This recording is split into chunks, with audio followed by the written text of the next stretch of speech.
指挥中心嘛证实讲，台湾透过 COVAX 买到这个 AZ 疫苗呢，不过呢，爱国加5个到8个国家呢，分这130万剂疫苗，会使呢。 得到偌济，会使买到偌济，医院唔知影。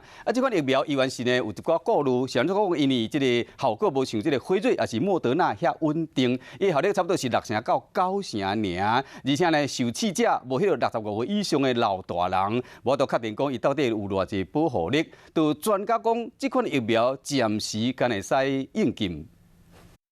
一个阿斯特捷利康甲牛津大学合作的疫苗，就是咱透过 COVAX 真无简单买到的疫苗，不过要赶伫月底到会，专家有淡薄烦恼。我觉得这个几率不是很高。那即使到货以后呢，还是有一些封关检验的过程。另外，这个疫苗争议真济，本身保护率平均敢若6成到9成，无稳定，又搁无65岁以上的样本，有效率不明，估计敢若5成尔。65%的人有免疫力。 你其实要打的是差不多90%的有效的疫苗，才比较有可能达到这个目标。所以 AZ 这个疫苗呢，是先用来作为局部的一个管控。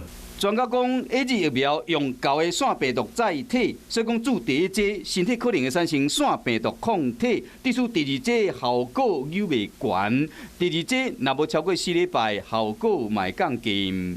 这个病毒那个的免疫力哈，我们打了疫苗以后，即使你已经有了6、7成的保护效果，它可能会发生群体免疫的效果，但是这个群体免疫的效果不保证说你的那个疫情不会上升。专家警告讲，病毒一直在改变，传染性变强，冇可能造成疫苗效果变歹。虽然估计2短期内效果应该伫5成左右，不过千万唔能将疫苗当作仙丹。